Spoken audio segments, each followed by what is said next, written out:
Hey y'all, Lily here. In today's video, I'm going to be sharing with y'all how I go about sublimating an iPhone case. Should you have any questions at all, feel free to drop a comment down below and I will do my best to assist you. With that being said, let's get started. So here I have my design that I am going to be placing on my iPhone case. I always flip my design horizontal. I like to do this now, that way I don't forget the step when I go ahead and print it out. Alright, so now I'm just going to go ahead and hit print. I am printing multiple designs on this sheet because I'm going to be making iPhone cases, air fresheners, and keychains. I do have future videos coming out, so don't forget to hit that subscribe button and ring that notification bell to stay tuned for that. I do print in Silhouette Studio. I just find this the easiest way to print my designs. So I'll go ahead and just click print, and then these are all the settings that I use. If you'd like to go ahead and put pause on this video to take a look at all the settings that I use.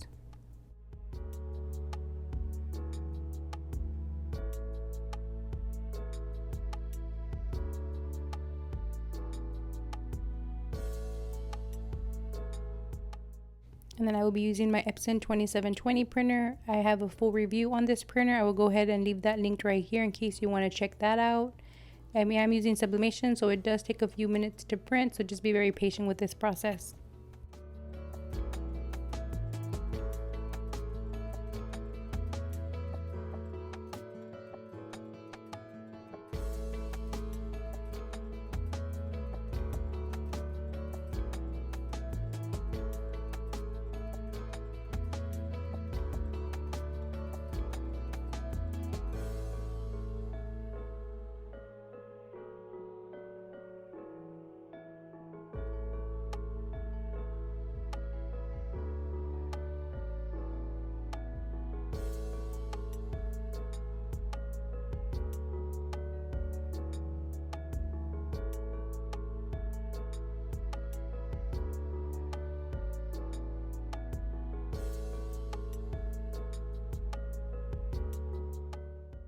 And this is what it looks like. For sublimation, it does have to be mirrored.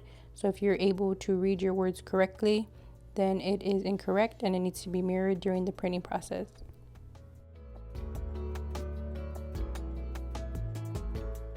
I am going to be placing this design on an iPhone 12 case. So this is what it looks like. On the left right here is what we're going to sublimate.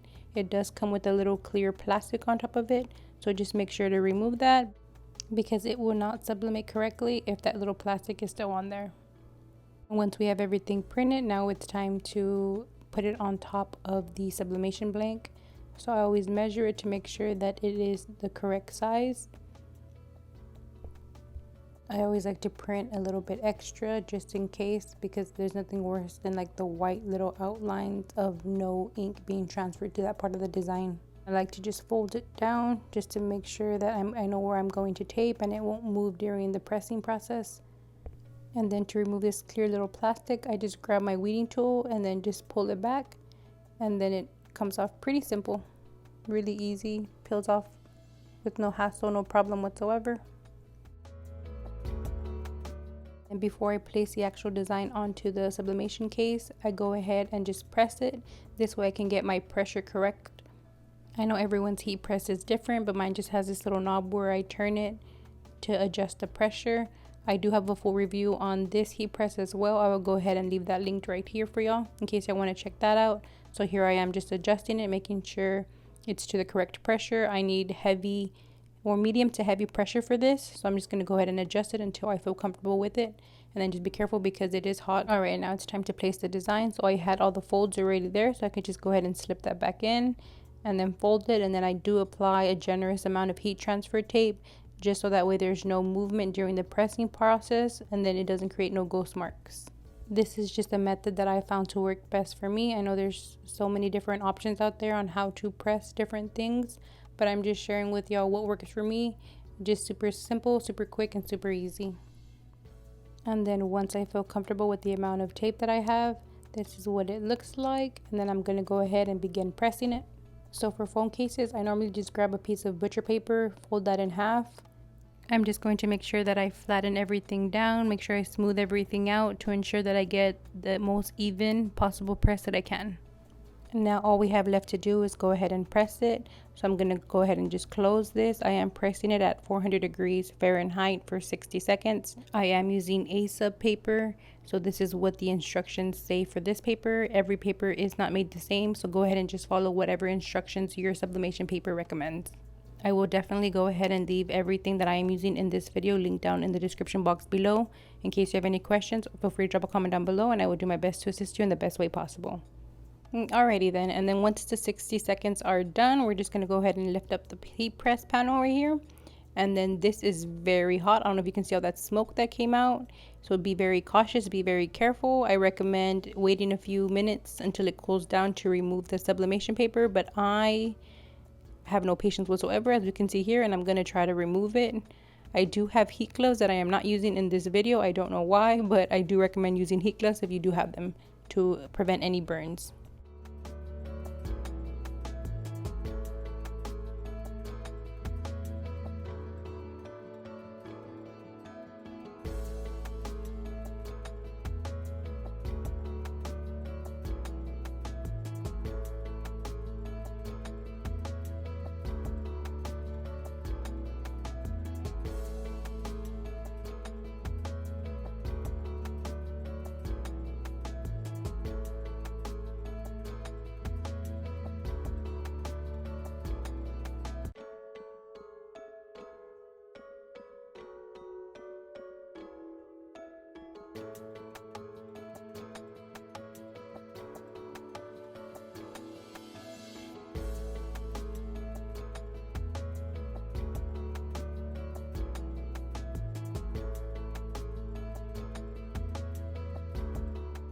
And this is what it looks like once it's all done.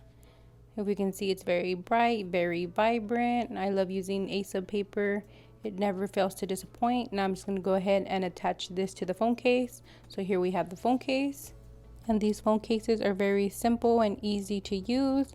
All we have to do is just remove the little white paper that's on the phone case. I go ahead and just grab a little piece and pull back just so that way it comes off. Normally these come off really easy.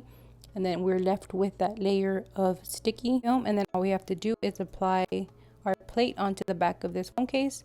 Just take your time, make sure you place it in the correct spot. The adhesive is very sticky, so it is not forgiving if you make mistakes, so just go ahead and take your time, align everything correctly, and then once you're all done and aligned, all you have to do is just press onto it and it adheres pretty effortlessly.